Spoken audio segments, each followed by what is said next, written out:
vous occupez de ce qu'on appelle les produits dérivés. Hein, je pense qu'on peut les appeler comme ça. Est-ce que vous pouvez nous dire en quoi ça consiste? Parce que c'est encore différent de l'expérience livre. C'est extrêmement différent. Avant, j'étais Mmh. fabricante chez Fleurus dans le print, donc je m'occupais de tout ce qui pouvait être agenda, album, livre pratique ou livre de cuisine. Et quand je suis arrivée aux éditions Ozu, je me suis occupée de coffrets à bijoux, de coffrets créatifs, où en fait, là, le héros du produit, c'est plus le livre en tant que tel, mais c'est vraiment l'accessoire. C'est, on va, ce qu'on appelle sourcer, trouver un accessoire, pareil, toujours les mêmes mots d'ordre, qualité, budget, temporalité, qui va servir le projet. Et c'est une manière de travailler qui est assez différente et qui est tout autant enrichissante. Vous pouvez nous donner quelques exemples de... Dernièrement, je travaille sur des coffrets à bijoux, donc pour que les enfants réalisent leurs bracelets, leurs colliers. Et mon métier, ça va être de trouver les perles que nos éditeurs nous demandent de sourcer. Donc pour ça, on fait appel à des sourceurs, on communique avec eux et on travaille jusqu'à réaliser la composition finale du coffret.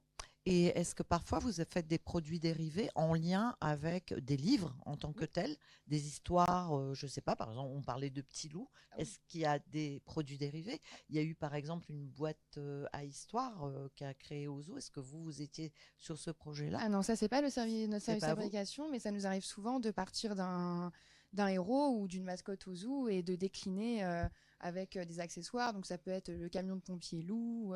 C'est pas mon secteur particulier parce que moi c'est vraiment tout ce qui est bijoux, loisirs créa, la papeterie. Mhm. Mais vraiment oui, on se base sur nos personnages et parfois on peut décliner les différents secteurs du.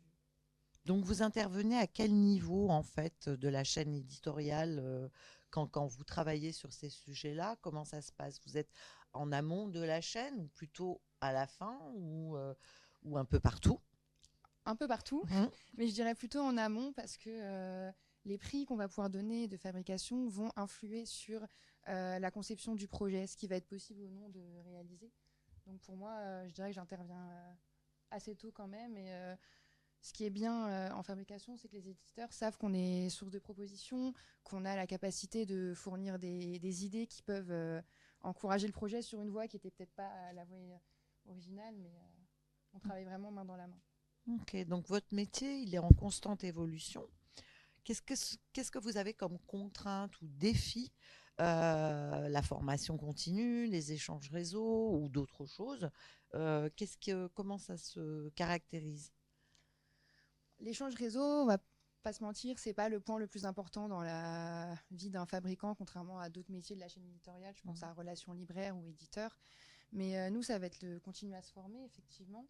Et l'aspect dans mon métier qui est hyper important, c'est de travailler main dans la main avec tout ce qui est service qualité, parce que nos produits ils sont soumis à des réglementations et des normes en vigueur dans l'univers du jouet, et encore plus quand on fait des produits à destination des enfants, qui sont hyper réglementés et pour lesquels il faut faire extrêmement attention.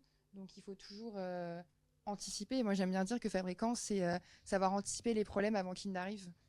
Et Mhm. c'est encore plus flagrant quand on fait des produits qu'on pourrait qualifier de complexes. Et vous auriez un exemple d'un problème que vous avez anticipé pour éviter une grosse galère parce que... Alors il y en a qu'on ne peut pas anticiper, Mhm. mais le métier de fabricant, c'est de se prendre le problème de plein fouet et de trouver la solution.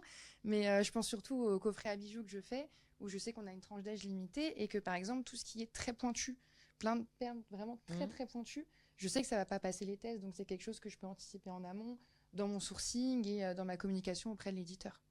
Ok.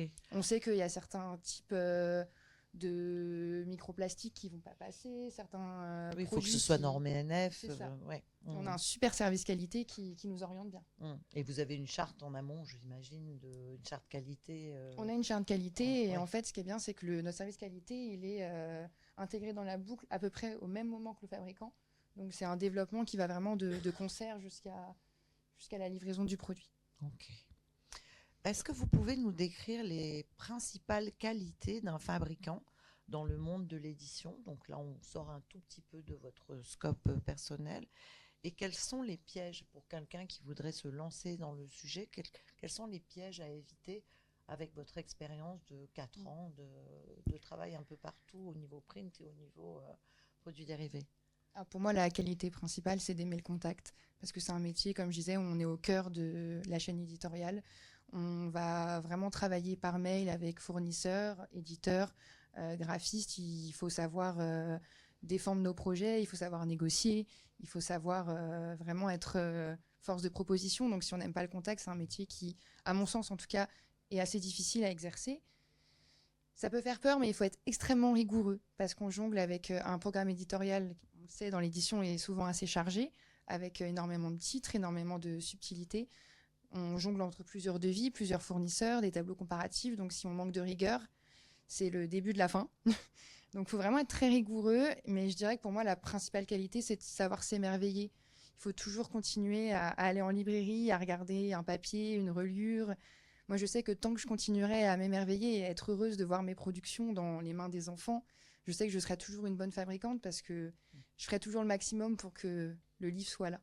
C'est très important. Oui, Et vous menez beaucoup de projets de front ou en général c'est un projet pas mal. Alors dites-nous un petit peu. Nous, on fonctionne par tournée. Ok. Et oui, en fonction des secteurs, de loisirs créatifs et le bijou, je sais qu'en bijou, je peux mener 4-5 projets en simultané. Pas aux mêmes étapes de production, mais entre la conception et le sourcing au suivi de production. Donc il faut être rigoureux et organisé. Très organisé. Okay. Si quelqu'un dans la salle avait envie de se lancer et de devenir fabricant, quels sont les conseils et quelles formations on peut obtenir pour exercer ce métier? Les conseils, je dirais, c'est de toujours écouter ses collaborateurs et ses collègues fabricants, parce qu'on aura toujours un fabricant qui aura, dans une vie antérieure ou dans une autre maison, réussi à résoudre le problème auquel on est confronté. Et c'est en posant des questions et en parlant qu'on évite de rester coincé 3 heures sur le même souci. Moi, ça m'est déjà arrivé. Et c'est en osant poser la question qu'on avance et qu'on arrive à trouver la solution. En termes d'études, il n'y a vraiment pas de chemin tout tracé. Moi, j'ai travaillé avec des gens qui venaient d'univers et de diplômes extrêmement différents. Mais il y a quand même 2 écoles qui sortent du lot. C'est l'école Asfored et l'école Estienne. Et moi, je suis une ancienne de l'Asfored, promo 44, je crois. Et c'est une formation qui est assez enrichissante parce qu'elle alterne période de cours et période en entreprise. Et à mon sens, c'est une des meilleures manières de se former, d'être confronté à la réalité métier tous les jours. Parfait. Est-ce qu'il y a des questions dans la salle? On arrive au bout de nos 15 minutes et j'ai gardé 2 minutes pour des questions. Est-ce que vous avez été éclairée, madame? Oui. Alors, le principe de sourcer, c'est de chercher un accessoire. Donc, c'est vraiment comme une chasse au trésor. En fait, on va essayer de le trouver. Et on a des fournisseurs qui sont à même de trouver certains types d'accessoires. On va avoir un fournisseur qui va trouver des bijoux, un qui va trouver tout ce qui peut être textile. Et le sourceur, c'est vraiment le fournisseur qui va nous trouver ce dit accessoire. Comme un indépendant qui représente plusieurs imprimeries, en fait.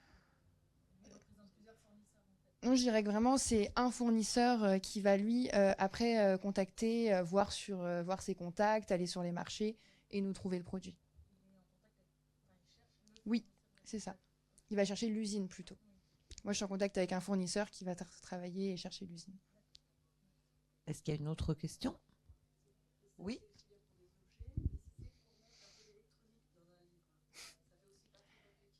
J'ai pas encore fait d'électronique, à part oui. Oui, mais c'est le même principe, effectivement. C'est des fournisseurs, ce qu'on appelle de sonores. Donc ça peut être à la fois des livres sons, ça peut être des carnets qui font du bruit quand on appuie sur des touches, ça peut être plein de choses. Mais c'est vraiment le même principe. Monsieur? Est-ce que c'est un métier qui est pratiqué en freelance, en indépendant, ou c'est toujours attaché à une maison d'édition? Ça peut être pratiqué en indépendant parce que toutes les maisons d'édition n'ont pas un service de fabrication dédié. Donc il existe ce qu'on peut appeler des bureaux d'études. Et c'est un métier en fait qui se pratique dans énormément de secteurs autres que l'édition. Vous avez le luxe, vous avez le jouet, jeu de société à proprement parler. Oui, ça existe. Je connais des fabricants freelance, c'est moins courant, mais ça existe. Ah, ça existe, oui. Dernière question, après c'est terminé. Enfin, vous pouvez toujours parler avec Juliette après dans les couloirs, mais...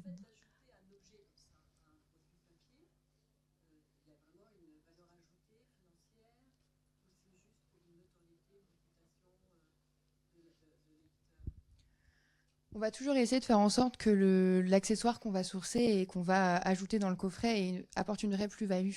C'est pas un accessoire qui va venir illustrer, c'est vraiment un accessoire qui va servir un concept. Moi, dans mon cas, je fais des coffrets à bijoux. Donc vraiment, le concept même du coffret, c'est d'avoir des perles dedans. Tous mes coffrets créatifs aussi. Mais par exemple, si vous parlez de nos mascottes, où on ajoute un accessoire, c'est toujours sur une thématique qui a un sens. Lié à un livre notamment. Oui. Mm. Petit loup veut devenir pompier et le camion Petit loup qui est pompier. Qu'on personnalise. Oui. Ah, ça marche quand même, oui. Mais effectivement, ça nécessite d'engager plus de coûts et donc d'augmenter le coût, mais on apporte une plus-value qui justifie le prix de vente. Parfait. Ben, je pense qu'on peut applaudir Juliette. Merci beaucoup Merci beaucoup. d'être venue et bravo à Juliette.